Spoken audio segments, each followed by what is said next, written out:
ಮೀನರಾಶಿಯವರೇ, ಸಾಗರದಷ್ಟು ಆಳವಾಗಿ ಯೋಚಿಸುವ ನಿಮಗೆ ಈ ಮಾರ್ಚ್ ತಿಂಗಳು ಅದೆಂತಹ ಪರೀಕ್ಷೆ ನೀಡಲಿದೆ ಗೊತ್ತಾ? ನಿಮ್ಮ ದಾನಗುಣ ಮತ್ತು ಅತಿಯಾದ ನಂಬಿಕೆಯೇ ಇಂದು ನಿಮ್ಮನ್ನು ಬೀದಿಗೆ ತಂದು ನಿಲ್ಲಿಸಿದೆಯೇ? ಹಣಕಾಸಿನ ವಿಚಾರದಲ್ಲಿ ನೀವು ಅನುಭವಿಸುತ್ತಿರುವ ಆ ಒಂದು ಗುಪ್ತ ಸಂಕಟದ ಬಗ್ಗೆ ನಾನು ಮಾಹಿತಿಯನ್ನು ಬಿಚ್ಚಿಡುತ್ತಿದ್ದೇನೆ. ಅದಕ್ಕೂ ಮುನ್ನ ಈ ವಿಡಿಯೋಗೆ ಒಂದು ಲೈಕ್ ನೀಡಿ ಮತ್ತು ಕಮೆಂಟ್ ಬಾಕ್ಸ್ನಲ್ಲಿ ಜೈ ಶ್ರೀ ಕೃಷ್ಣ ಎಂದು ಬರೆಯಿರಿ. ಸದ್ಯ ನಿಮ್ಮ ಪರಿಸ್ಥಿತಿ ಹೇಗಿದೆ ಎಂದರೆ, ನೀವು ಅದೆಷ್ಟು ದುಡಿದರೂ ಹಣ ಎಲ್ಲಿ ಮಾಯವಾಗುತ್ತಿದೆ ಎಂಬುದು ನಿಮಗೆ ತಿಳಿಯುತ್ತಿಲ್ಲ. ನಿಮ್ಮ ಕೈಯಿಂದ ಸಹಾಯ ಪಡೆದವರು ಇಂದು ಐಷಾರಾಮಿ ಜೀವನ ನಡೆಸುತ್ತಿದ್ದಾರೆ, ಆದರೆ ನೀವು ಮಾತ್ರ ದಿನನಿತ್ಯದ ಖರ್ಚಿಗೂ ಪರದಾಡುವ ಸ್ಥಿತಿ ನಿರ್ಮಾಣವಾಗಿದೆ. ಮನೆಯಲ್ಲಿ ಸಣ್ಣ ವಿಷಯಕ್ಕೂ ಕಿಡಿ ಹೊತ್ತಿಕೊಳ್ಳುತ್ತಿದೆ. ಶಾಂತಿ ಎಂಬುದು ಮರೀಚಿಕೆಯಾಗಿದೆ.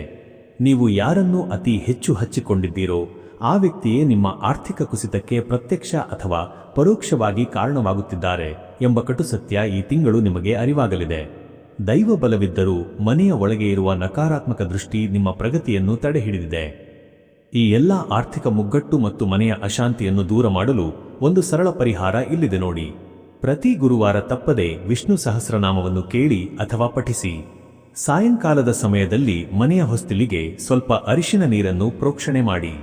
ನಿಮ್ಮ ಜೇಬಿನಲ್ಲಿ ಯಾವಾಗಲೂ ಒಂದು ಸಣ್ಣ ಹಳದಿ ಬಣ್ಣದ ಬಟ್ಟೆಯನ್ನು ಇಟ್ಟುಕೊಳ್ಳಿ. ಈ ಸಣ್ಣ ಬದಲಾವಣೆ ನಿಮ್ಮ ಹಣದ ಹರಿವನ್ನು ಹೆಚ್ಚಿಸುವುದಲ್ಲದೆ ಮನೆಯಲ್ಲಿ ಸುಖ ಶಾಂತಿ ನೆಲೆಸುವಂತೆ ಮಾಡುತ್ತದೆ. ಹೆಚ್ಚಿನ ಮಾಹಿತಿಗಾಗಿ ಈ ಮೇಲಿನ ನಂಬರ್ಗೆ ಕರೆ ಮಾಡಿ.